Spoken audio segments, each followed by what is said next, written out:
Saya punya teka-teki Bapak Ibu. Benda apa yang lucu, menggemaskan, selalu teringat gitu. Terus kalau dia nggak ada, kitanya jadi kesepian. Apa itu? Duit. Itu kalau nggak ada dia kita jadi miskin Pak. Nah, berarti kurang tepat. Ya? Oh, benar-benar. Betul. Istri. Ya. Benda hidup maksud saya ya. Iya kalau nggak ada dia jadi sepi. Saya pengen ngundang istri saya dulu. Ayo sayang, kita ke depan. Iya. Ini istri saya lucu loh. Nggak tahu hari ini lucunya keluar nggak ya. Baik Bapak Ibu, istri saya pengen ngomong sedikit buat Anda semuanya, silakan. Apa kabar Banjarmasin? Ya luar biasa ya. Ini kali pertama saya ke Banjarmasin. Kalau dilihat di atlas sih kecil ya. Saya kira lebih kecil dari Makassar. Tapi ternyata hampir sama dengan Makassar. Luar biasa sekali. Perkenalkan, nama saya Katrin. Latar belakang saya dari Teknik Arsitektur Universitas Hasanuddin Makassar. Ya, Bapak Ibu, mungkin saya akan cerita sedikit tentang perkenalan saya dengan suami saya.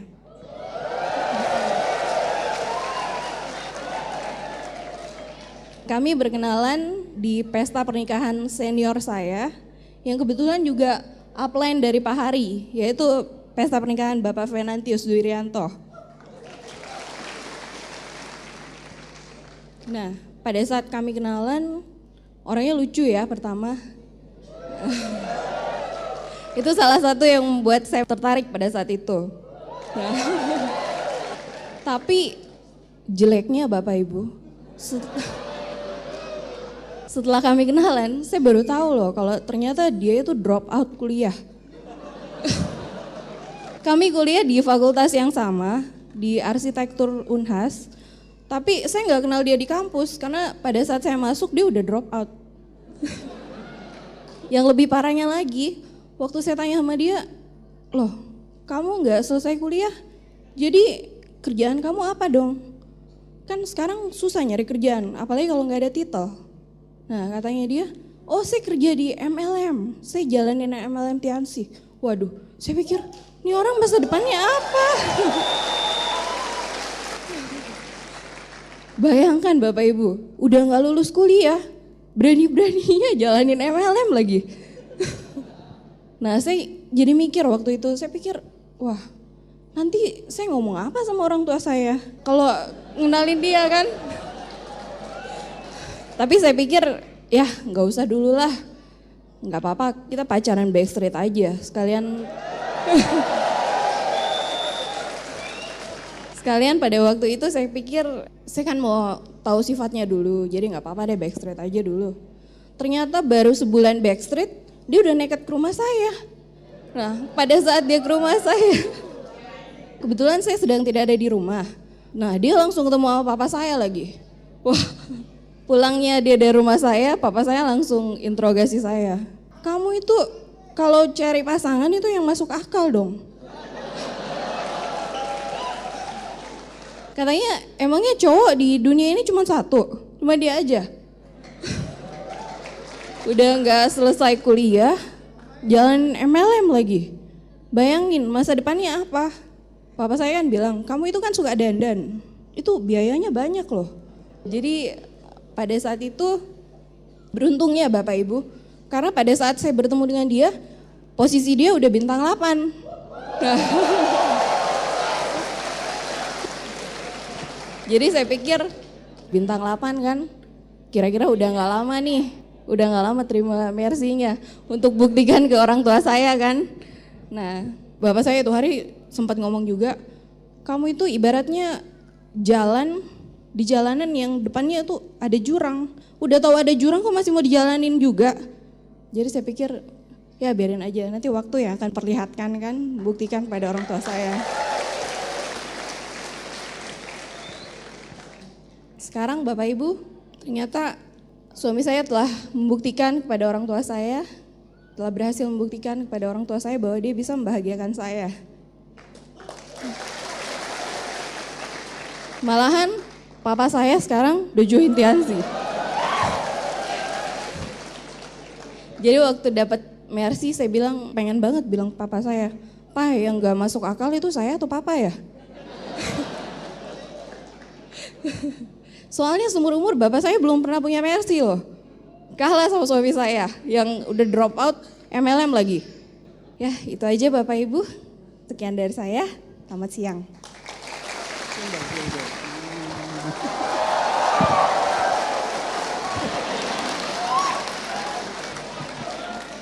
Ya gitu deh.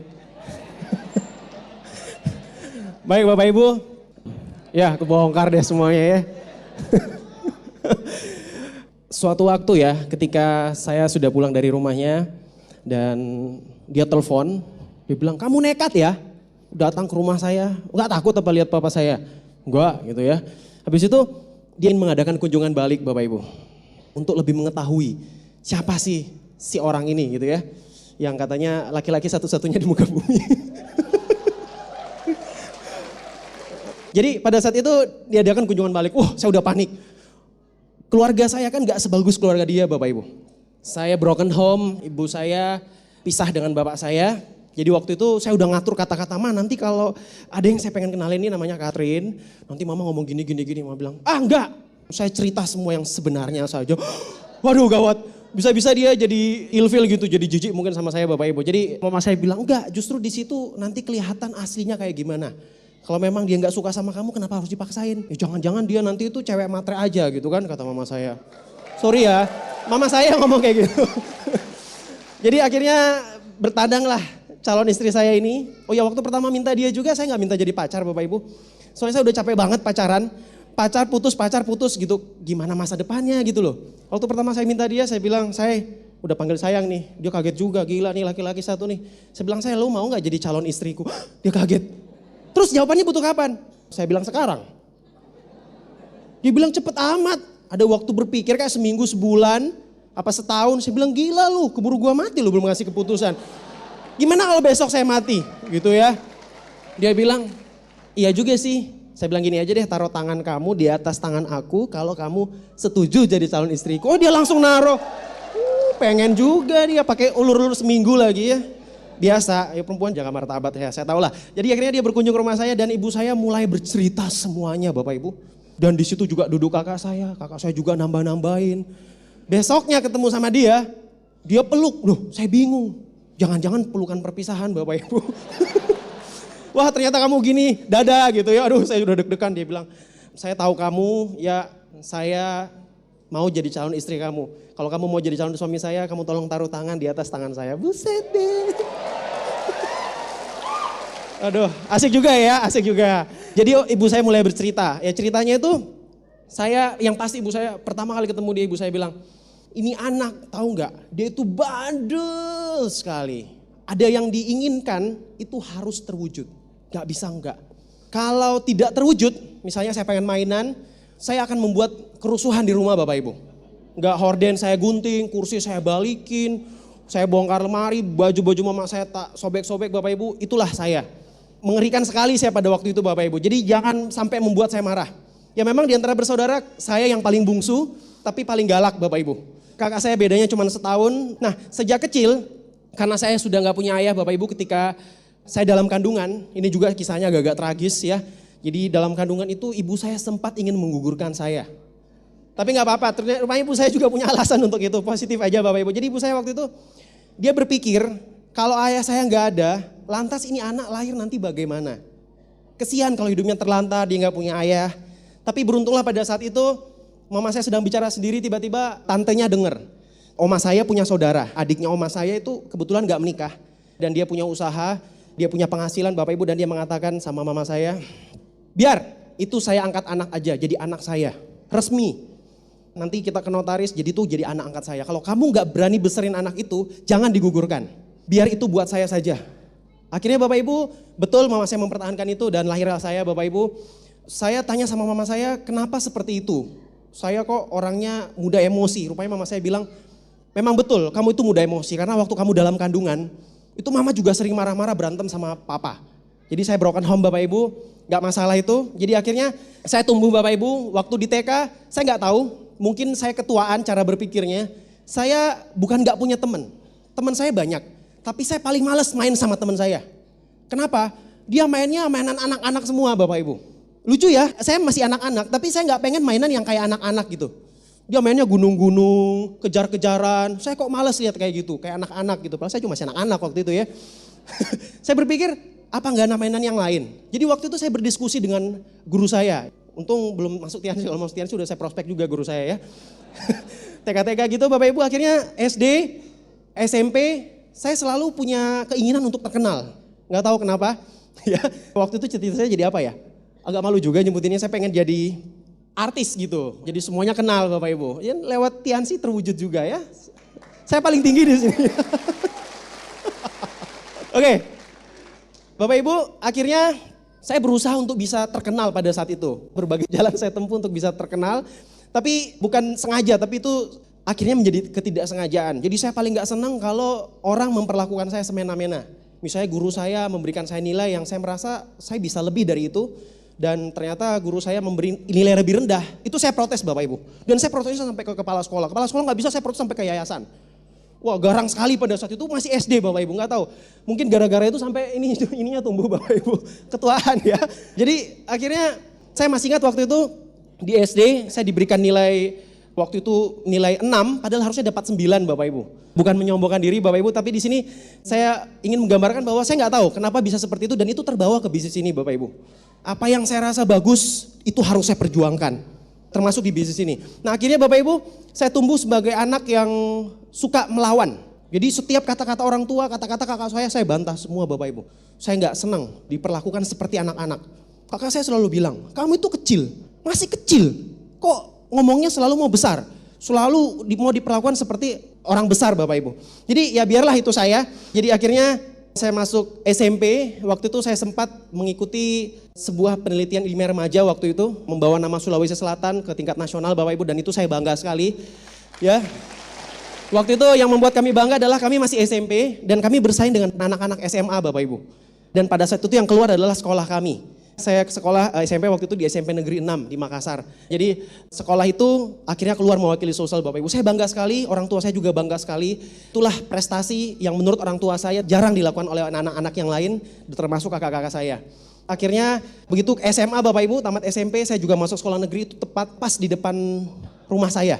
Jadi kalau saya bangun pagi, saya orangnya males Bapak Ibu, saya males terus terang. Makanya saya masuk ke bisnis ini, karena saya malas bangun pagi. Kalau di bisnis ini gak bangun pagi Bapak Ibu ya. Jadi pada saat itu berbagai hal yang saya lakukan Bapak Ibu itu semuanya terbentuk satu kebiasaan. Saya senang menunda, saya orangnya lambat, saya suka nunda-nunda waktu. Karena saya datang ke sekolah setiap hari saya telat. Sampai akhirnya suatu waktu kepala sekolah saya marah. Dia bilang, kamu kesini. Oh saya datang, tenang, cool. Terus dia bingung sama saya, kan biasanya anak-anak takut, iya pak gitu ya. Udah telat nih masih tenang, gila. Udah salah pede lagi Bapak Ibu. So, kepala saya bilang, kamu tahu gak apa yang kamu lakukan? Saya cuman bilang, Bapak kan tahu, ngapain nanya? Wah gila ya, cool banget waktu itu. Kepala sekolah ini lihat, sini. Kok kamu tenang sekali ya, saya kurang galak ya? Saya bilang, iya pak kurang. Ada yang lebih galak? Dia bilang, iya saya bisa keluarkan kamu dari sekolah ini. Saya bilang silahkan pak, kebetulan saya udah malas sekolah. Saya pulang kan, dia bilang kamu sini. Wah kan saya datang lagi. Kenapa pak? Kamu harusnya hari ini gak boleh masuk sekolah karena udah telat. Jamnya udah kebangetan. Orang masuk jam 7:30, kamu datangnya jam 8:30. Wah gila ya, kayak yang punya sekolah Bapak Ibu. Jadi waktu itu kepala sekolah saya bilang, pulang kamu. Saya bilang, Pak dari tadi saya juga mau pulang Pak. Tapi Bapak yang manggil balik kan. Jadi saya pulang Bapak Ibu. Akhirnya kepala sekolah saya mengadili saya, dia memanggil orang tua saya dan dia berbicara. Saya bilang, saya sebutkan alasan-alasannya, kenapa saya telat, saya orangnya susah bangun pagi dan sebagainya. Akhirnya saya diberikan warning Bapak Ibu. Hampir saja saya dikeluarkan dari sekolah itu. Untung tamat duluan jadi gak sempat dikeluarin. Oke akhirnya saya kuliah Bapak Ibu. Sejak SMA saya sudah berpikir saya pengen cari duit. Kenapa? Karena mama saya, jadi saya dianggap anak-anak yang kecil gitu jauh dari saudara saya ya. Kakak saya yang pertama lahirnya tahun 72, yang kedua tahun 73, dan saya lahirnya tahun 77 Bapak Ibu, jauh sendiri. Jadi setiap mama saya ingin curhat tentang masalahnya, itu selalu cuma bertiga. Saya selalu disuruh cepet tidur Bapak Ibu. Jadi saya kan penasaran, bener gak? Ini apa sih? Saya dulu gak tahu Bapak Ibu. Jadi kalau saya tanya, papa mana mah? Mama saya bilang, oh Papa sudah meninggal. Wah, Papa ikut perang, jadi ditembak sama Belanda. Mama saya bilang kayak gitu. Jadi pesawatnya jatuh, ya Papa kamu meninggal gitu. Terus kuburnya di mana? Saya bilang di Manado katanya mama saya. Oh, saya kok jawabannya selalu seperti itu. Ya kebetulan Papa saya orang Sulawesi Utara ya. Jadi akhirnya suatu malam saya pura-pura tidur Bapak Ibu. Dan mama saya ngobrol bertiga dengan kakak saya. Mama saya cerita, wah tentang papa saya, rupanya papa saya masih hidup. Saya marah sekali diperlakukan seperti itu, cuman saya tahan dulu. Saya mau dengar besok lagi, nguping lagi besok Bapak Ibu. Besok mama saya cerita yang lain lagi. Akhirnya saya dengar semua kisah-kisah itu Bapak Ibu, saya tahu. Ternyata papa saya masih hidup dan tidak pengen diceritain ke saya. Ya akhirnya apa yang terjadi Bapak Ibu, saya sering ya ikut event-event nasional ya penelitian dan sebagainya. Akhirnya suatu waktu saya berangkat lagi ke Jakarta, saya mencari keluarga papa saya dan saya mencari papa saya. Dan akhirnya saya bertemu papa saya.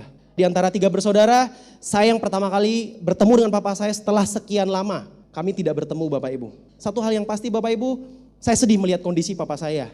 Dari situ saya berjanji bahwa walaupun papa saya jauh dan saya tahu beliau masih hidup, saya ingin berbuat sesuatu untuk dia. Jadi Bapak Ibu, sampai hari ini papa saya masih hidup dan saya tidak perlu bercerita ke ibu saya karena itu akan hanya membuat ibu saya sedih. Apa-apa yang saya berikan untuk papa saya tidak perlu ceritakan untuk ibu saya dan kakak-kakak saya. Nah Bapak Ibu, akhirnya saya kuliah Bapak Ibu dan saya merasa bahwa dosen-dosen saya itu bodoh. Gak tahu, semua orang kok jadi salah di dunia ini ya. Kayaknya cuma saya yang benar. Jadi waktu itu saya bikin desain, kebetulan kuliahnya juga sama-sama di arsitektur. Terus dosen saya seenaknya mencoret-coret. Padahal desain ini saya juga buat gara-gara udah nanya sama dosen yang lain. Jadi dosen A bilang kamu harus bikin A, si dosen B lihat gak boleh A, harus B. Saya bikin B, si dosen B bilang salah, kamu salah gitu, ini bukan B. Jadi saya datang ke dosen A lagi, dosen A bilang kamu goblok, kenapa bikin yang B? Itu yang B itu rancangannya gak seperti ini. Dosen kok gak kompak Bapak Ibu. Jadi saya salah terus, ke A salah, ke B salah, selalu salah. Jadi saya berpikir kalau saya salah terus, kayaknya yang blown ini bukan saya. Ya karena si A bilang benar, si B bilang salah. Si B bilang benar, si A bilang salah. Berarti yang blown si A dan si B dong. Jadi saya berpikir, wah dosen saya ini bodoh Bapak Ibu. Lama-lama saya sebel juga. Saya sempat kontekan sama teman saya yang ada di Malang waktu itu. Saya nanya perkembangan kuliah mereka pada saat itu dan rupanya mereka sangat maju. Sementara kami di Makassar sangat ketinggalan. Jadi saya berpikir, saya cuti dulu. Wah, saya cuti dulu. Alasan saya cuti Bapak Ibu karena saya sedih melihat ibu saya. Ya masih membiayai kami. Saya sudah ditanggung oleh mama angkat saya tapi kakak saya berdua ini masih ngerepotin ibu saya, minta duit terus. Saya berpikir, oh ini pikirannya sekali lagi terlalu dewasa mungkin ya menurut kakak saya. Saya bilang, saya mau cari duit. Mama kandung saya dengar, mama angkat saya dengar marah. Enggak, kamu enggak boleh cari duit. Mama ini masih bisa biayai kamu. Penghinaan buat keluarga kata mama saya. Enggak bisa, orang nanti bilang apa? Kamu ini baru semuda ini sudah kerja. Mau kerja apa? Waktu itu saya pikir Bapak Ibu, saya kerja yang paling muda aja. Namanya saya masih kuliah gitu awal, saya mau coba jadi nebeng-nebeng sama dosen saya. Jadi ikut gambar-gambar gitu di drafter ya, nanti dibayar gitu. Akhirnya saya tertarik lagi, teman saya ngajak, kamu kerjanya di KFC aja waktu itu ya, Kentucky Fried Chicken. Saya jadi apa Bapak Ibu, pelayan. Saya mau juga biarin, yang penting dapat duit. Terus saya pengen sekali punya duit sendiri karena saya pikir malu ya. Saya malu sekali Bapak Ibu, kenapa? Karena saya sejak SD sudah mulai cinta monyet Bapak Ibu. Bukan pacaran sama monyet, cuman saya udah mulai suka gitu dengan lawan jenis dan kok kayaknya kalau Saban ke sekolah lihat dia hatiku jadi senang gitu ya. Aku jadi semangat gitu. Rupanya mama saya pernah bilang sama saya, Hari kamu tahu nggak? Kamu ini sudah mulai ini ya, kalau bahasa Makassar itu mungkin ada yang tahu ya, sudah mulai orang bilang lale gitu ya. Maksudnya udah mulai apa ya, udah mulai kayak playboy gitu ya gitu. Jadi mama saya bilang, ingat kalau mau pacaran harus punya uang sendiri. Gitu cara mama saya menahan saya. Kamu ini belum punya uang sendiri, jadi tidak boleh pacaran. Mama saya bilang, oh begitu. Iya, kenapa Ma? Ya nanti kamu berbuat macam-macam, nanti anak orang terjadi macam-macam. Loh, saya tanya sama mama saya, macam-macam itu kayak gimana? Mama saya nggak bisa jelasin ya. Mama saya cuma bilang, ya macam-macam itu ya macam-macam. Ya sudah kayak macam-macam gitu aja mama saya bilang ya. Mama saya juga bingung, nggak jelas gitu loh. Nah kebetulan mama saya dosen, jadi waktu itu saya pengen sekali cari kerja. Saya bilang, Ma ini tidak akan mengganggu kuliah saya. Jadi mama saya bilang, kalau gitu jangan sampai mama angkatmu tahu, nanti dia bisa marah besar. Soalnya mama angkat saya kalau marah itu ngeri Bapak Ibu.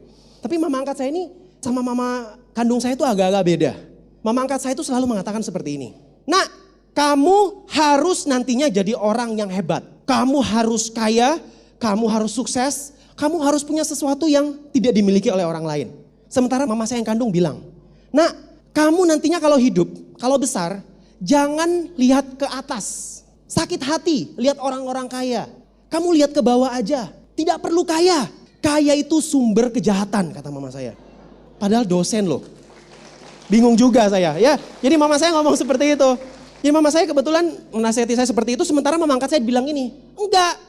Ya jadi seperti buku Rich Dad Poor Dad Bapak Ibu, lucu sekali kebetulan mirip mama angkat saya bilang, saya konsultasikan sama mama angkat saya bilang, "Bener ya orang kalau banyak duit itu nanti jadi jahat?" Mama angkat saya bilang, "Tergantung. Kalau orangnya dasarnya baik, ya dia tetap baik." Oh begitu, jadi gak salah punya duit banyak. Iya gak salah, kamu harus punya duit banyak.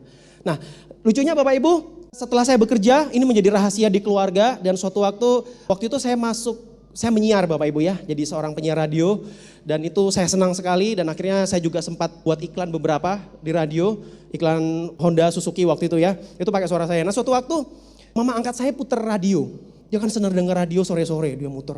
Pas siaran, dia kan ngacak siaran sembarangan gitu, matanya udah gak awas lagi lihat itu kan. Ya, tiba-tiba ada suara, "Halo," gitu, cerewet penyiar, dia dengerin. Ini sepertinya, ini menurut dia ya, dia pertama kali denger dia ceritain ke saya, "Ini sepertinya suara anak saya." Ah nggak mungkin, radionya dimatiin. Besok dia nyalain radio tinggal on aja Bapak Ibu, keluar lagi pada saat yang sama. Kebetulan saya nyiarnya sore, sama terus. Tiba-tiba suatu waktu saya pulang ke rumah, mama angkat saya bilang seperti ini, "Coba kamu ngomong yang agak banyak terus agak semangat." Dia ngomong seperti itu, agak banyak terus agak semangat, saya bingung kenapa ini ya. "Kamu nyapa saya, halo apa kabar?" Gitu. Tiba-tiba saya ngomong, "Halo apa kabar?" Terus bilang, "Senang ketemu jumpa dengan," saya bilang, "Senang ketemu jumpa dengan Anda." "Ah," dia bilang gitu. Wah marah Bapak Ibu, mukanya merah. Wah dia tahu, ketahuan. Wah jadi mama angkat saya bilang, "Awas, uangmu akan diblokir. Gak ada uang jajan lagi kalau kamu tetap menyiar." Saya gak kehabisan akal Bapak Ibu, saya memang pengen cari duit supaya saya bisa pacaran maksud saya ya. Jadi akhirnya saya mulai cari duit Bapak Ibu, saya pindahkan jam siaran ke pagi dan malam. Jadi gak ketahuan. Sempat saya menyiar beberapa bulan, duit saya cukup Bapak Ibu, akhirnya saya juga sebel sama orang-orang di kantor. Bos saya tuh goblok Bapak Ibu. Kok jadi salah semua sih? Pokoknya semua salah lah. Jadi kenapa ya? Akhirnya goblok curang gitu loh, gak adil. Semena-mena. Kenapa Bapak Ibu? Saya diminta pegang satu acara dan ternyata saya tidak dibayar sebagaimana mestinya. Jadi kontrak saya disalah gunakan. Angkanya dikurangin 01 dan saya tanda tangan. Ditanda tangan dulu baru kurangin 0-nya 1 Bapak Ibu. Jadi ini semacam kasus penipuan gitu ya. Kayak gitulah. Akhirnya saya keluar dari situ Bapak Ibu, saya sebel sekali. Saya pernah kerja Bapak Ibu dan saya tidak suka sekali kerja di situ akhirnya. Dan disitulah saya memutuskan saya tidak akan kerja lagi. Saya tidak akan kerja, maksudnya kerja kantoran dan saya tidak akan punya bos lagi Bapak Ibu. Lantas mau hidup dengan apa kalau nggak kerja? Saya sudah cuti dan ternyata setelah saya balik ke kampus cutinya sudah expire. Lebih dari batas waktu, saya pengen kuliah lagi, akhirnya sudah nggak bisa, harus drop out. Mama saya sempat nggak tahu beberapa bulan sampai akhirnya mama saya tahu. Dan Bapak Ibu, kerja apa Bapak Ibu yang bisa dengan kondisi seperti itu? Tidak ada jalan lain waktu itu Bapak Ibu, apa saja yang saya bisa jual, saya jual Bapak Ibu. Jual-jualan maksudnya. Ya macam-macam saya jual stiker lah, saya jual kerajinan perak, logam-logam, kalung-kalung buat anak muda itu saya juga sempat jual itu, baju kaos di sablon terus dijual. Sempat seperti itu Bapak Ibu. Untung nggak sempat jual diri Bapak Ibu ya, jangan sampai ya. Oke jangan itu. Oke jadi Bapak Ibu akhirnya kenapa saya tidak senang kerja, saya pengen ceritakan kepada Anda semuanya. Saya harus datang pagi-pagi sekali dan ada 2 peraturan di kantor itu. Yang pertama, atasan selalu benar. Aturan yang kedua, kalau atasan salah, kembali ke aturan pertama. Menjebalkan enggak? Jadi atasan tidak pernah salah. Selalu saya yang salah Bapak Ibu. Kayak dosen saya gitu loh. Jadi saya harus datang ke kantor setiap hari dan harus lihat muka dia. Sementara dia datang ke kantor, dia bisa saja gak mau lihat muka saya. Kan gak adil, benar gak?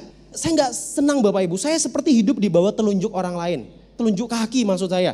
Itu lebih gawat lagi Bapak Ibu, karena saya pikir saya nggak punya kebebasan, saya salah dikit dimarahin, saya telat dikit dimarahin, saya harus bangun pagi-pagi sementara penghasilan yang saya diberikan tidak sesuai kebutuhan saya, kebutuhan meningkat, penghasilan tidak meningkat Bapak Ibu.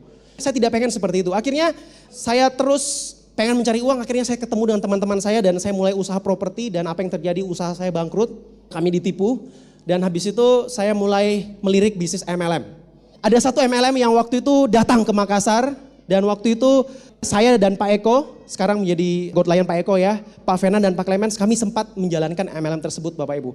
Dan sempat di MLM tersebut kami mencapai peringkat Diamond pada saat itu. Tapi saya heran sekali, Diamond terus jadi senior Diamond, Dan pada saat itu penghasilan kami ternyata cuma bonusnya sama dengan bintang 6 Bapak Ibu. Jadi kami pada saat itu merasa tidak puas dan saya sempat trauma dengan MLM tersebut.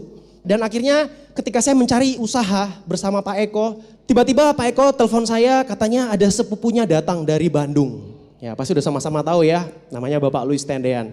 Kita beri aplaus dulu buat beliau ya, luar biasa. Oh pertama saya dan Pak Eko ini, Pak Eko cerita katanya dia akan perkenalkan satu perusahaan dari Cina. Nanti ada bagi-bagi BMW. Saya bilang wah itu mau kosong. Gampang sekali kalau kita mau beli BMW. Kita kan tinggal menabung bersama terus kita membelikan untuk grup kita kan. Seperti itu. Akhirnya Pak Eko bilang perusahaannya bagi banyak sekali.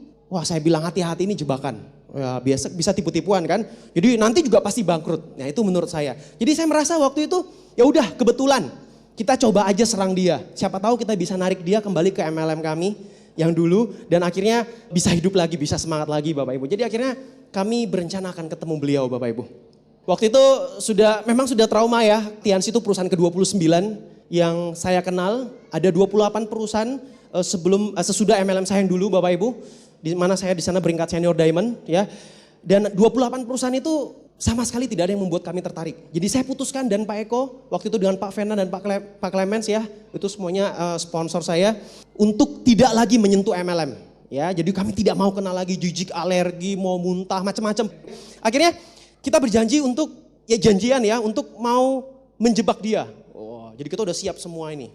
Pokoknya kita serang dia, 3 lawan 1. 1 Luis Tendean, bertiga kami. Pak Eko senang sekali. Dia bilang asik, sepupu saya nanti join sama kita. Pak Eko senang sekali ya. Akhirnya ketika saya datang ke rumah Pak Eko, rupanya di sana saya melihat satu tayangan di layar komputer waktu itu ya. Saya lihat ini apa? Waktu itu perayaan di Rusia Bapak Ibu. Di situ ada 2 orang Indonesia pertama yang menerima penghargaan luxury car Bapak Ibu. Ya waktu itu saya melihat dan acaranya besar sekali. Waktu itu saya cuma tanya, Tiansi ini udah masuk berapa negara? Waktu itu saya diberikan informasi 86 negara. Negara-negara apa saja? Wah diantaranya negara besar Bapak Ibu. Ya Amerika, Rusia, Eropa. Saya pikir di sana juga bukan orang-orang bodoh. Kok perusahaan itu bisa masuk ke sana? Berarti ada apa-apanya sama perusahaan ini. Tapi enggak, pokoknya tetap kita harus jebak si Luis itu. Ya mana orangnya, mana orangnya. Wah udah akhirnya Bapak Luis keluar. Presentasinya sederhana sekali Bapak Ibu. Jadi di sebuah kursi lipat ditaruhlah whiteboard. Waktu itu belum ada LCD, belum ada PowerPoint, Bapak Ibu belum ada. Cuman spidol, saya cuman gini. Wah kan diamond, sombong ya, diamond sombong. Matanya dipejem-pejemin dikit, orang sombong biasa gitu. Oh gitu kayak orang sombong, ya terus gitu kan. Dia mulai cerita Bapak Ibu. Jadi biarlah dia dulu yang menjelaskan, setelah dia menjelaskan kami yang akan menjebak dia. Biar dia puas kan. Wah udah akhirnya Pak Luis menjelaskan apa yang terjadi Bapak Ibu. Tiba-tiba saja saya mendengar penjelasan beliau, presentasi beliau, saya udah hilang niat. Udah mati rasa untuk menyerang balik Bapak Ibu. Nggak tahu kenapa. Kok rasanya pada saat itu perusahaan kami kok nggak ada apa-apanya. Kayaknya tiba-tiba kami mengecil gitu loh. Ya gaya saya berubah Bapak Ibu. Dari begini saya jadi begini. Ya, tapi ketika beliau presentasi aja. Jadi waktu beliau balik belakang menulis ya bulat-bulat itu saya gitu saya Bapak Ibu. Tapi begitu beliau balik lagi ke kami berhadapan dengan kami saya gini. Sombong, gak mau kelihatan Bapak Ibu, bener gak? Jadi pada saat itu saya sebenarnya udah jatuh cinta sekali Bapak Ibu. Udah naksir banget sama bisnis ini. Tapi saya kan diamond, senior diamond lagi. Saya terlalu tidak mau membuka diri Bapak Ibu, tidak mau mengakui diri. Bahwa saya sebenarnya udah kalah, saya udah kalah Bapak Ibu. Nah banyak orang kalah itu tidak mau ngaku. Jadi waktu itu kami udah kalah, kami udah gencatan senjata. Semua sudah gak jadi niat, saya udah bilang sama Pak Eko, saya kobel-kobel gini Pak Eko. Kita nggak usah serang lagi. Pak Eko bilang iya saya juga nggak niat lagi Pak Venan. Sama katanya. Pak Clemens cuman gini-gini. Ya bagus itu katanya.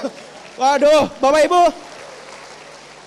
Waktu itu Pak Luis langsung memberikan kami kartu kuncinya Bapak Ibu. Langsung ditembak di tempat. Nggak bisa berbuat apa-apa lagi. Terus terang malam itu saya teken loh. Gila kan? Dari menyerang neken. Beda sekali. Memang nyerang sih, nyerang neken maksudnya. Ya. Apa yang terjadi waktu itu saya ingat sekali kata-kata beliau. Ada banyak kata-kata Bapak Ibu. Di antaranya yang betul-betul berkesan bagi saya adalah ketika beliau bertanya seperti ini. Oke Bapak Ibu, Anda yang duduk di sini. Waktu itu mamanya Pak Eko juga ikut, istri Pak Eko juga ikut. Jadi Bapak Ibu, malam hari ini Anda duduk di sini, saya mau nanya satu hal. Apa impian Anda untuk masa depan Anda? Pertanyaannya simpel Bapak Ibu, tapi digilir satu-satu. Pak Eko, sampai saya, Pak Hari saya bingung. Impian saya apa ya? Kok kayak saya nggak punya impian gitu loh Bapak Ibu. Saya nggak ngerti maksudnya. Pak Luis bilang impian yang mau dikejar. Pak Luis udah sebel. Yang maksudnya lu nanti masa depan jadi apa gitu loh. Wow, Pak Luis udah sebel juga sama saya nih. Udah gemes gitu loh sama saya. Saya bilang, tunggu dulu Pak. Oh itu maksudnya tujuan hidup. Oh tujuan hidup. Ya apa ya impian saya? Bapak Ibu lucu sekali, di situ saya seketika sadar bahwa saya nggak punya impian. Saya nggak tahu hidup saya. Pak Luis ngomong seperti ini, Pak Hari bulan depan Pak Hari mau ngapain? Jadi apa? Jadi apa ya Pak? 3 bulan kemudian mau ngasih apa buat orang tua? Maksudnya saya nggak ngerti Bapak Ibu. 6 bulan setahun, Pak kalau Anda tidak punya impian, mending mati aja Pak, kata Pak Luis. Seketika Bapak Ibu saya sadar, orang ini nggak seperti dosen saya, tidak seperti atasan saya, dia kayaknya nggak bodoh, kayaknya memang dia lebih cerdas dari saya Bapak Ibu. Terbukti saya nggak bisa ngapa-ngapain, nggak bisa melawan ya. Pak Luis bilang orang yang tidak punya impian itu sama dengan hidup tapi mati. Saya bingung, saya bilang dia pasti pintar. Hidup tapi mati artinya mayat hidup aja Pak jadinya, seperti itu. Jadi Bapak Ibu, saya waktu itu sadar, hidup harus punya impian. Pak Luis akhirnya ngomong, kemana aja lo selama ini? Pak Luis bilang, ngapain aja? 6 tahun di sana. Ngapain aja Pak? Udah dapet apa? Tadi datang pakai apa? Saya bilang, motor. Pak Luis bilang, Diamond punya anak Diamond naik motor. Ya ampun. Tapi saya tertawa Bapak Ibu. Yang lebih lucu lagi saya tertawa waktu itu. Pak Luis bilang apa? Lah Bapak tertawa buat siapa?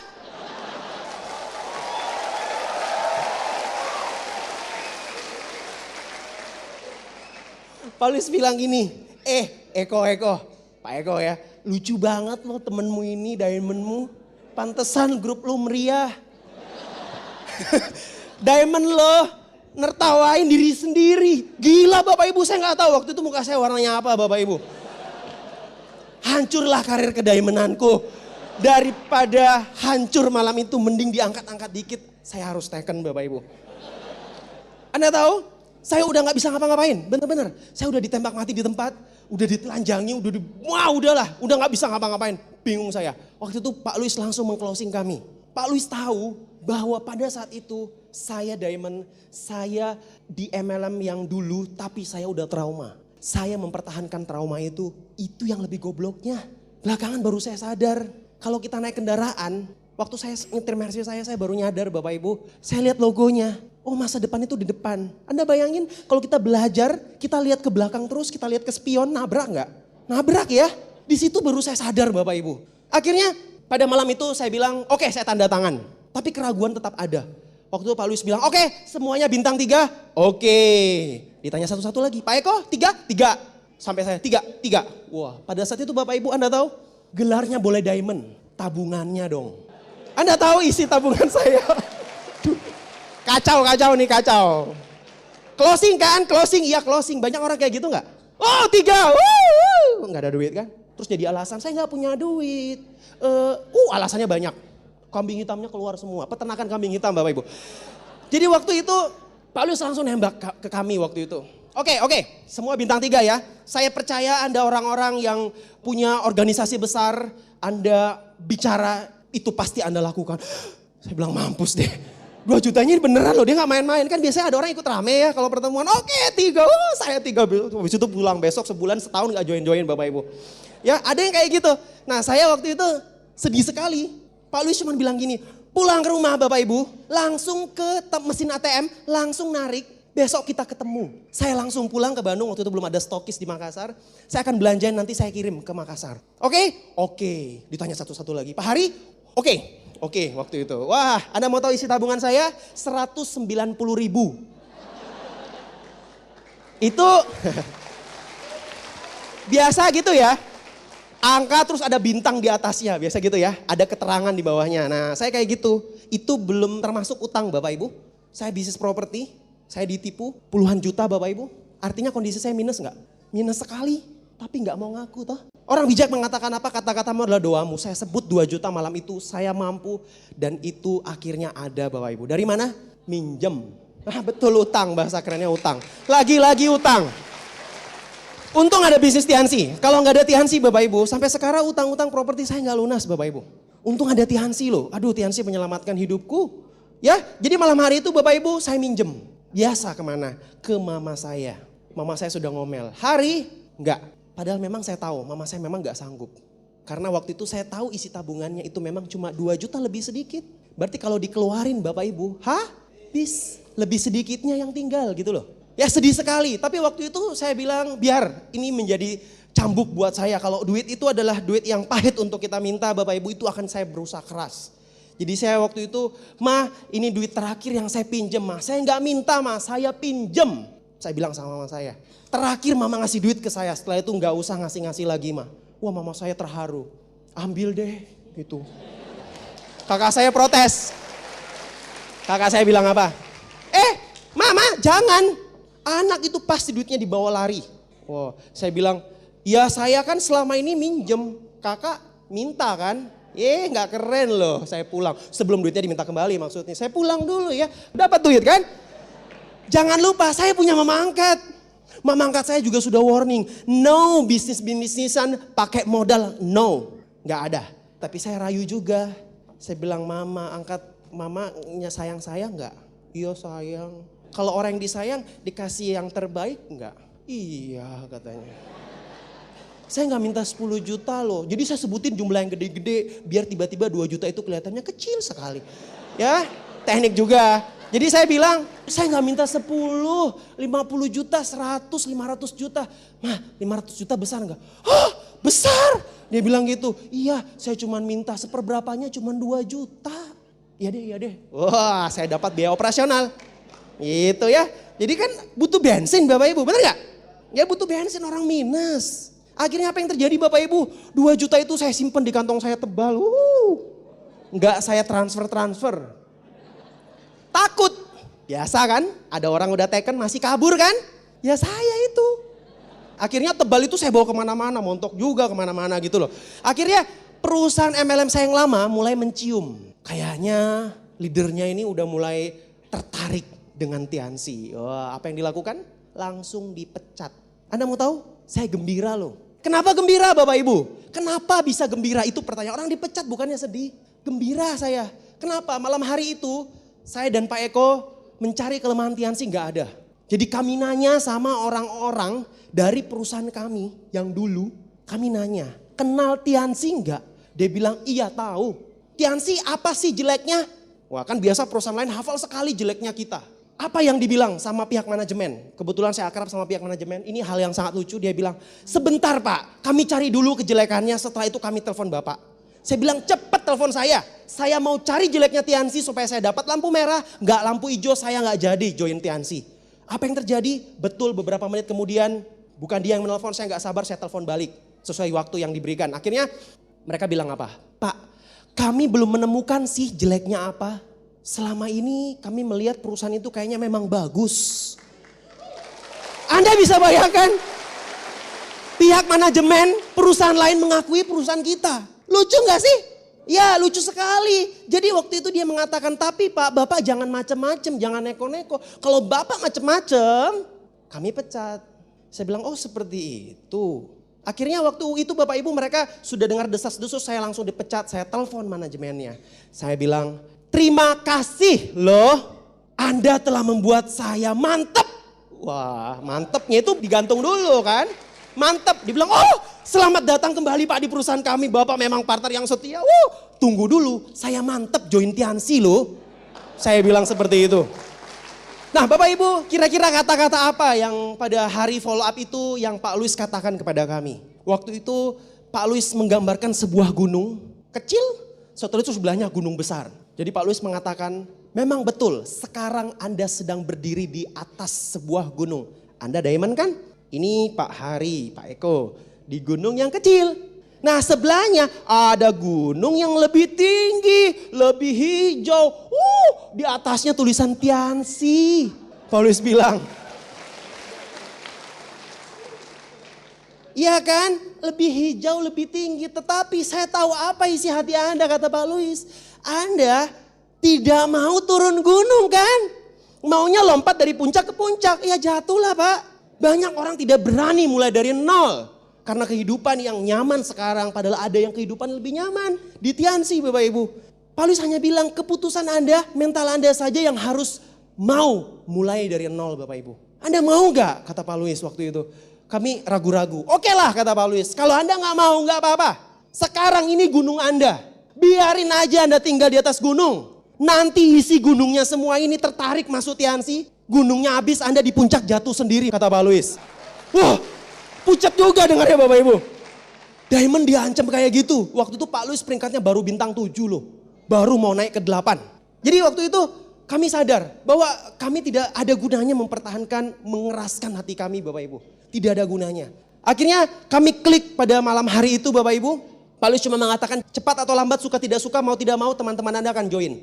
Ya keluarga Anda. Pertanyaannya mereka akan join sama siapa? Apakah mereka yang akan mengisi gunung Anda atau mengisi gunung-gunung orang lain Bapak Ibu? Artinya Pak Luis mengatakan Anda harus cepat. Nah pada saat itu Bapak Ibu, saya juga sempat nuliskan beberapa daftar nama. Orang-orang yang akan saya datangi untuk saya presentasi Bapak Ibu. Dan disitulah saya mengatakan Bapak Ibu, kalau Anda hari ini memikirkan seseorang yang ada di pikiran Anda harus ingat bahwa orang itu juga sedang dipikirkan oleh orang lain. Kenapa seperti itu? Sesama kami di perusahaan itu Bapak Ibu, saya sempat menuliskan sebuah nama dan ternyata sebuah nama itu akhirnya sekarang menjadi leader besar. Saya cuma telat beberapa hari. Ya, beliau tinggalnya di Yogyakarta, garis sponsorisasi dari Bapak Anwar, Ibu Dia Safitri. Itu pengalaman saya.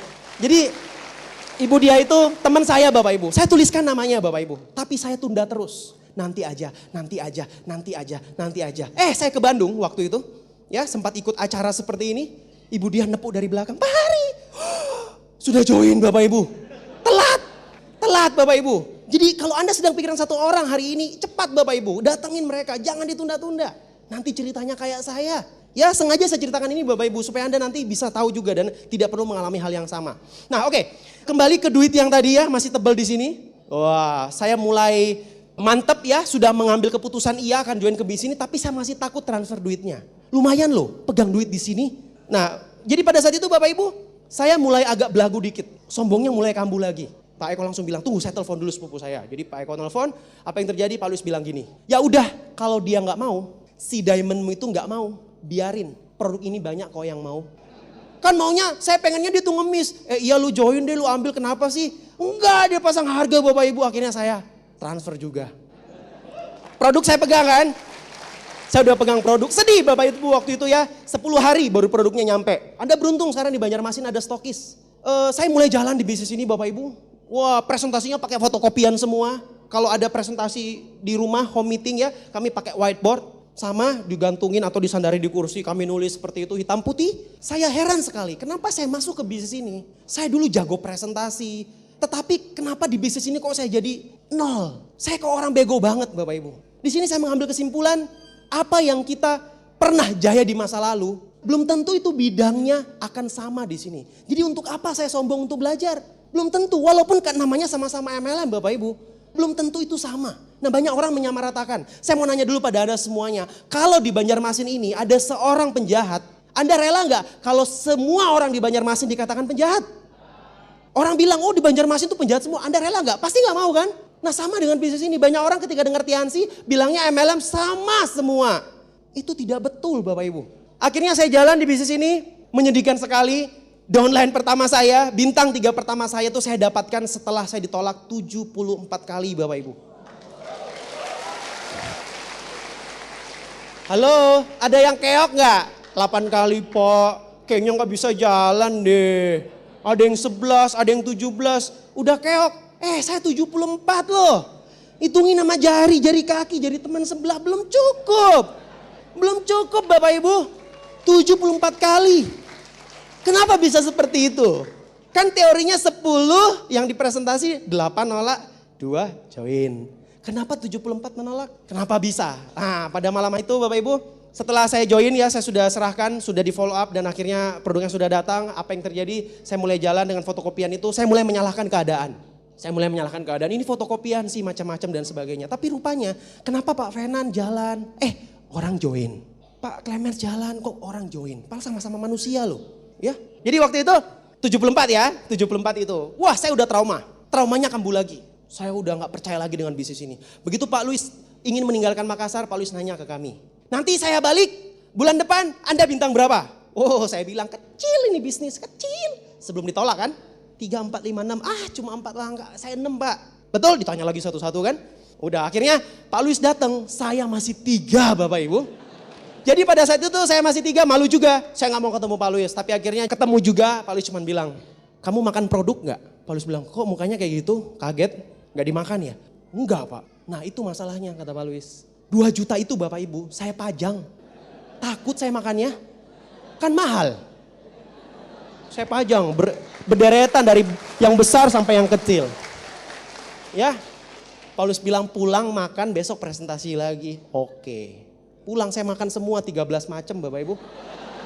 Kalsium anak saya makan, Vigor, stroke juga enggak, Vitality, saya makan semua. Besok saya bangun Bapak Ibu, ada satu kejadian yang luar biasa. Saya orangnya kan gampang keringat ya. Jadi biasa di lipatan kulit itu merah-merah.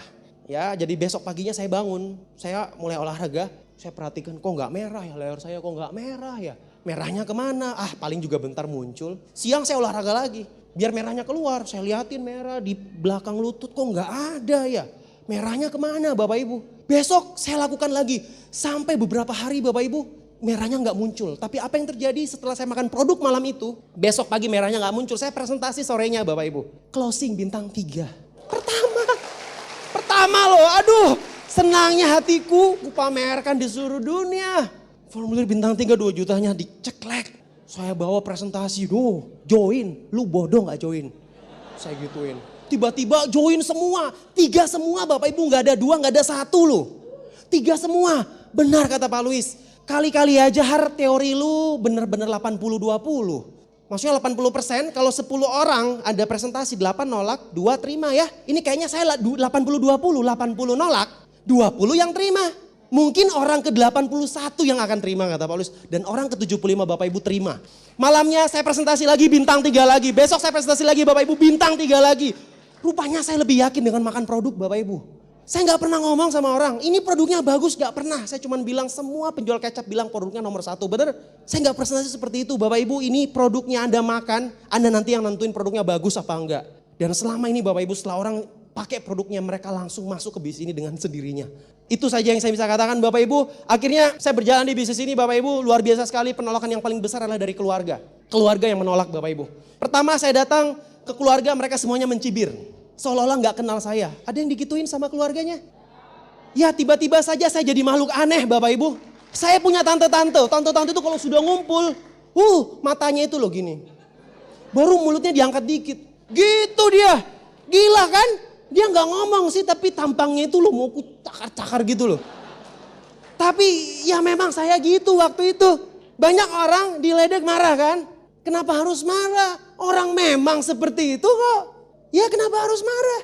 Jadi Bapak Ibu waktu itu saya tahan aja tangan saya gigit. Gitu, tante. Hari gitu dia jalan. Ya ampun, ada temennya yang bilang, itu ponakanmu ya? Dia bilang, siapa? Yang mana? Kayaknya bukan, baru dia jalan lagi. Ya saya gak diakui sama tante saya. Belakangan beda, setelah punya Mercy, tante saya semuanya bilang, itu ponakanku loh. Itu punya anak ini tuh saudara gue. Ya! Tante saya sekarang gosipnya apa? Mercy.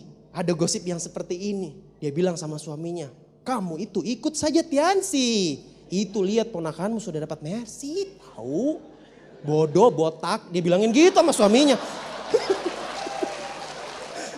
Gila gara-gara Mercy ada yang berantem Bapak, Bu. Ya kamu itu dulu, dia salahin suaminya kan begitu biasa tante-tante. Ya kamu itu dulu Pak, makanya saya bilang hari itu kerjanya bagus. Kamu itu yang bilang jelek sama saya terpengaruh. Ya Arya, gitu. Wih kok jadi baik sih Bapak Ibu. Lucunya, lucu sekali tante-tanteku. Ya semoga di sini ada tanteku. Ada yang saya undang Bapak Ibu tapi nggak datang ya. Harusnya datang ya supaya bangga gitu diceritain. Nah Bapak Ibu, saya jalankan bisnis ini tante-tante itu ya. Oke ditolak ya. Produk saya makan dan apa yang terjadi Bapak Ibu lucu sekali setelah saya mengalami penolakan itu 3 hari saya bintang 4 Bapak Ibu. 3 hari saja. 8 hari kemudian saya langsung bintang 5 Bapak Ibu. Jadi hanya butuh waktu 11 hari setelah mengalami penolakan 74 itu. Benar kata Pak Luis. Saya salut sekali sama beliau. Beliau mengatakan, terbukti kan Pak. Kata-katanya singkat, nampar, memang betul. Ya, dan itu membuat hidup kami berubah Bapak Ibu. Nah, saya mulai punya pengalaman beberapa yang unik di bisnis ini Bapak Ibu. Dan itu hari ini orangnya sudah join semua, semuanya sudah bertobat. Bapak Ibu bertobat dengan sendirinya. Ya saya nggak ngomong apa-apa, Mercy aja saya bawa ke rumahnya. Terus saya dengan senyum kebaikan pakai gaya lagi. Begini mereka semua. Gitu deh. Terus mendekat. Bagus ya gitu. Oh malu, arogannya tiba-tiba jadi pudel. Dari herder jadi pudel ya. Kayak gitu. Jadi Bapak Ibu, saya pernah presentasi satu orang, baru-baru join ya. Saya datang ke kantornya, dia lucu sekali. Dia bilang gini sama saya, anak muda, mari. MLM ya? Oh MLM, oh Tiansi. Oh silakan tutup pintunya. Hatiku senang sekali dia mau dengar presentasi. Saya masuk, saya duduk, saya tutup pintunya kan. Harus saya duduk, dia bilang tutupnya dari luar tahu. Diusir berarti saya. Gila kan? Ada lagi yang saya presentasi Bapak Ibu, dia cuy. Saya bilang habis ludahmu. Cuy. Ya ampun ada yang seperti itu. Apakah di sini ada Bapak Ibu yang digituin? Ada? Gak apa-apa Bapak Ibu, nanti Anda akan naik juga ke sini dan ngomong dan bercerita. Itu menjadi kenangan indah buat Anda. Pernah saya datang ke suatu daerah 2 jam dari Makassar, daerahnya namanya Parepare. Di sana saya bertemu dengan seorang pengusaha. Pak Luis mengatakan sponsoring up. Sponsori orang-orang yang lebih hebat dari Anda, lebih tua, lebih kaya, ya, lebih mapan dan seterusnya. Saya datang ke Parepare, saya presentasi kepada seorang pengusaha, kami sempat berantem. Akhirnya apa yang terjadi Bapak Ibu, kita bicara bisnis. Di sini saya mengambil pengalaman Bapak Ibu, ikuti saja apa yang orang inginkan. Buatlah mereka nyaman. Kenapa? Ketika saya jelaskan bisnis, dia nanya ke saya, bintang 3 itu pakai apa Pak? Masuk ke produk gak? Masuk ke produk. Saya pernah menemukan orang yang sakit, pada saat itu gak sengaja dikenalin. Dan akhirnya dari pengalaman Bapak itu, saya bercerita pada orang sakit itu langsung bisnis. Gak mungkin, dia lagi sakit Bapak Ibu, saya cerita produk. Akhirnya apa yang terjadi sekarang setelah dia baik dari penyakitnya sembuh Bapak Ibu, dia akhirnya jalan dengan sendirinya. Nah Bapak Ibu, di sini saya pengen menyampaikan pada Anda semuanya, Anda buat saja mereka nyaman. Karena bisnis ini unggul di mana-mana, produknya unggul Bapak Ibu, marketing plan-nya unggul, ya bisnisnya. Nah saya bisa katakan pada Anda sekarang kalau Anda mencari lampu merahnya untuk masuk ke bisnis ini, Anda mencari negatifnya Bapak Ibu, sulit sekali ditemukan. Bisnis ini sesuai tren, Anda mau fakta? Pertama Bapak Ibu, tahun 2010 diramalkan, Cina akan menguasai perekonomian dunia. Amerika sudah mulai ketakutan dan Cina akan menggeser kekuatan ekspor. Negara ekspor terkuat di dunia itu Jerman. Saya mau nanya dulu, Tiansi dari Cina enggak? Dari Cina, oke. Yang kedua, di buku Wellness Revolution, Paul Pilzer mengatakan bahwa industri kesehatan itu akan menempati posisi teratas menjadi kebutuhan utama manusia dan akan diinvestasikan. Manusia akan menginvestasikan triliunan untuk bisnis kesehatan. Bapak Ibu Tiansi kesehatan enggak? Kesehatan. Ya bahkan sampai saat ini sudah berkembang asuransi, ya, keuangan, komunikasi Bapak Ibu. Ya luar biasa sekali. Nah hal yang ketiga, Donald Trump dan Robert Kiyosaki menganjurkan kita positif dengan bisnis pemasaran jaringan. MLM Bapak Ibu. Tiansi MLM enggak? MLM. Betul ya? Nah sekarang Bapak Ibu, kalau Anda baca bukunya Stephen R. Covey, The 8 Habit, di situ dia mengatakan tentang era kebijaksanaan, maksudnya pengembangan diri. Unicorn kita belajar pengembangan diri enggak? Pengembangan diri. Nah Hermawan Kertajaya mengatakan Bapak Ibu dia menulis buku bersama Philip Kotler dan menjadikan Mr. Lee sebagai contoh di bukunya dan akan diterbitkan di markas PBB New York Bapak Ibu. Nah sekarang kita berbicara tentang perusahaan terkaya di dunia Bapak Ibu. Anda tahu datanya Walmart, betul? Walmart bisnisnya apa? Supermarket Bapak Ibu. Nah Tiansi punya supermarket gak? Punya. Artinya kita udah sesuai gak dengan tren dunia? Kalau Anda mencari bisnis Bapak Ibu yang modalnya besar dan Anda punya silakan. Itu gak salah, Anda boleh. Tapi kalau hari ini Anda tahu prinsip ekonomi bahwa pengeluaran sekecil-kecilnya untuk hasil sebesar-besarnya, Anda perlu melihat bisnis ini Bapak Ibu. Kenapa? Hasilnya bisa menyamai perusahaan-perusahaan besar Bapak Ibu. Dan saya bisa katakan Bapak Ibu, apa yang bisa Anda mulai dari 2 juta? Kecil sekali. Kalau saya bisa katakan Bapak Ibu, saya pertama kali mendatangi teman-teman mahasiswa saya, mereka semuanya lari, langsung lari. Karena mereka mengatakan bisnis ini tidak real. Apanya yang tidak real? Tolong tunjukin saya apanya yang tidak real Bapak Ibu. Duitnya, orang duitnya banyak. Mersinya nggak real. Tuh di luar, mau ditabrak, real. gitu ditabrak belakang. Real, gitu mau. Itu real loh Bapak Ibu, nyata. Coba bannya dikenain kepala, sakit, itu real Bapak Ibu. Anda coba ke kantornya real semua. Manajemennya real Bapak Ibu, real ya. Dipegang itu ada loh. Ya kami juga orang-orang yang punya hasil di bisnis ini. Kami nginjek tanah loh. Bukan huka-huka Bapak Ibu. Nyata apanya sih nggak real, saya bingung.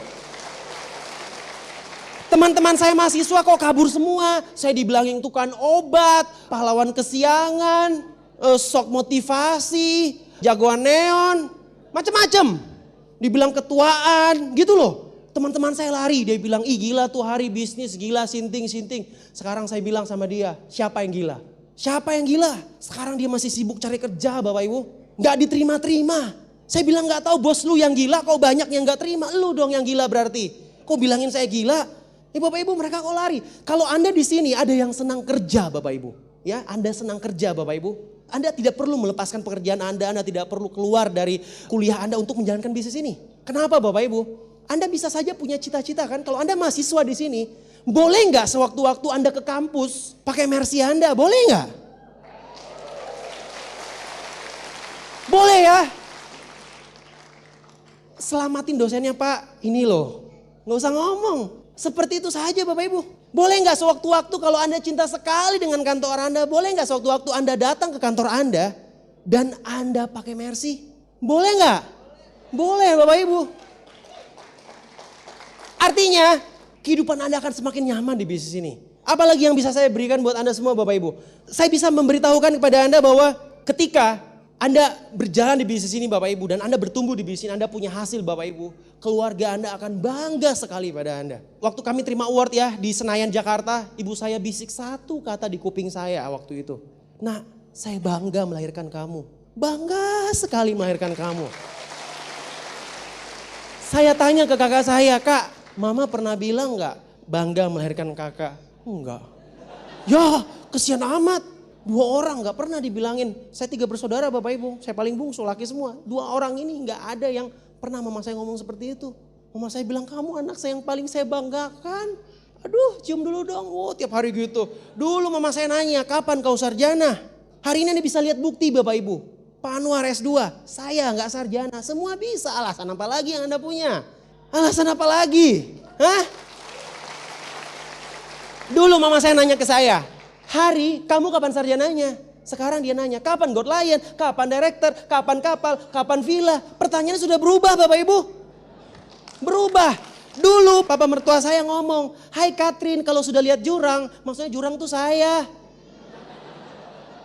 Kalau lihat jurang, kenapa harus masuk ke jurang? Maksudnya kalau udah tahu laki-laki tuh nggak benar kerjaannya, kenapa harus kamu sama dia gitu loh. Hari ini saya bilang Bapak Ibu, sekarang papa saya masuk jurang itu juga. Ya, sekarang dia cerita sama mantunya, sama orang-orang, sama teman-temannya. Lu kenal mantuku nggak? Hahaha, mantuku, ceritanya panjang sekali Bapak Ibu. Intinya bangga. Semua teman-temannya ceritain mantuku hebat, mantuku hebat. Ya sayang ya? Iya. Setiap dia dengar papanya ngomong gitu, dia cubit pipi saya, tambah sayang deh. Gitu katanya. Jadi Bapak Ibu, berubah kan semuanya. Orang-orang yang mencintai kita dan kita cintai, menghargai kita, betul-betul tambah sayang pada kita Bapak Ibu. Itu yang sangat saya inginkan. Dulu saya dipandang enteng di keluarga saya. Keluarga saya diremehkan dan itu sekarang semuanya sudah terbalik Bapak Ibu.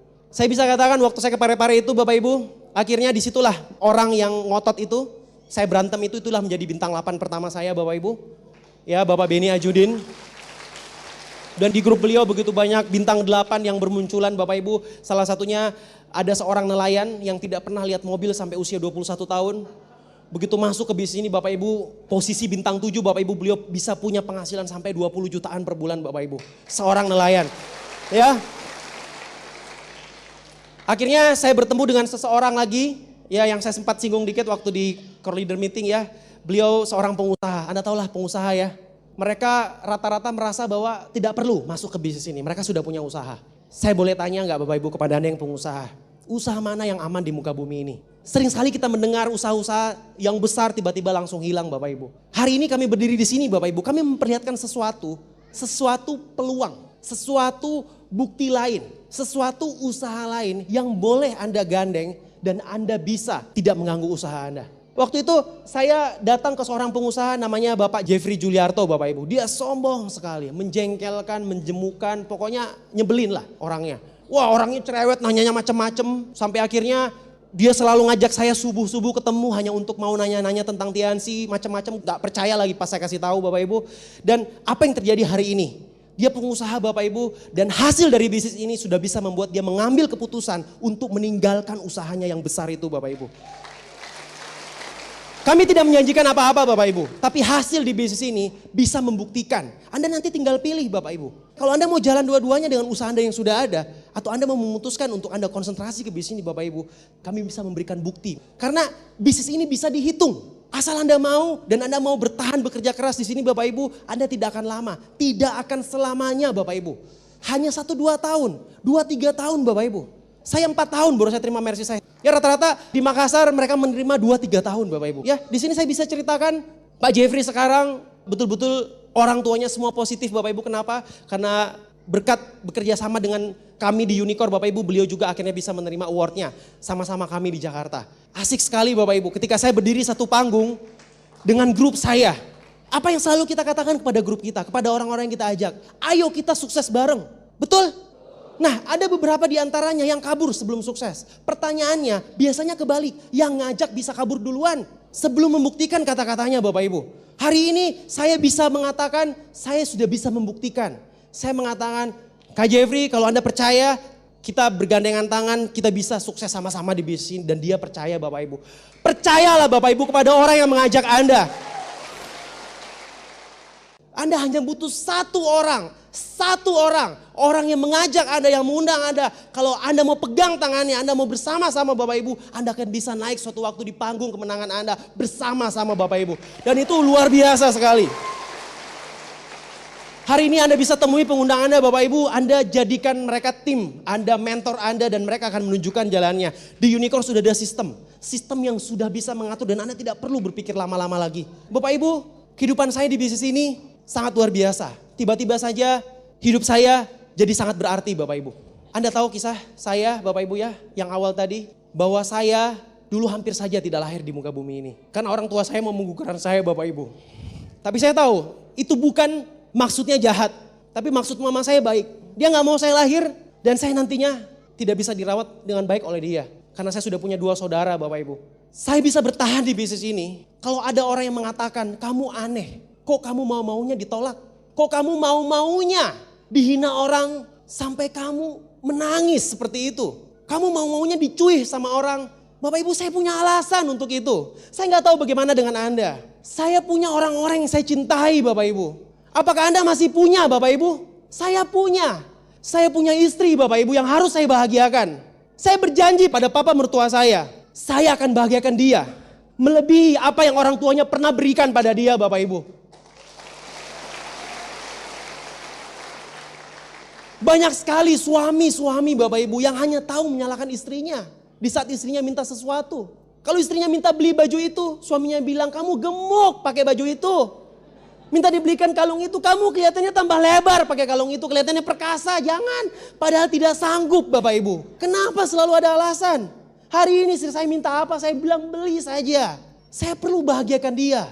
Apakah Anda punya pasangan Bapak Ibu yang hari ini Anda harus bahagiakan? Bagaimana dengan janji Anda dulu mau kasih berlian? Wujudkan, mumpung di Banjarmasin banyak berlian Bapak Ibu.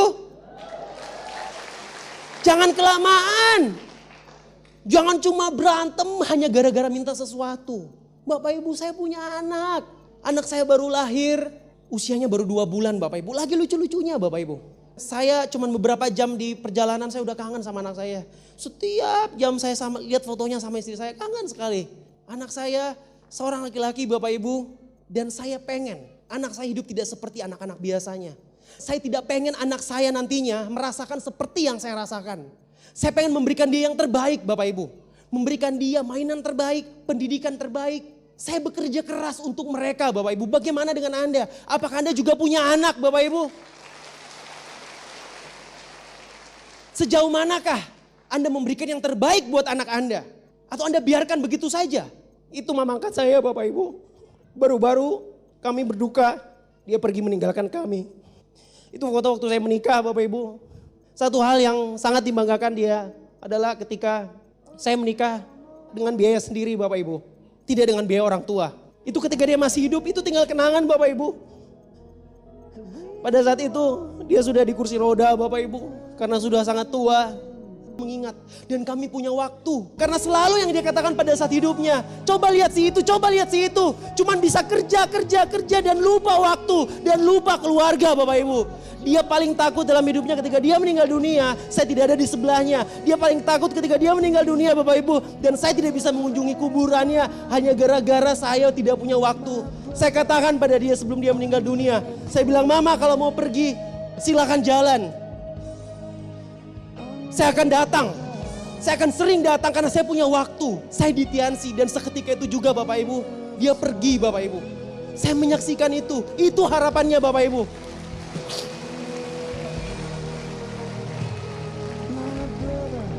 Bapak Ibu, kalau hari ini Anda masih punya orang-orang yang Anda cintai.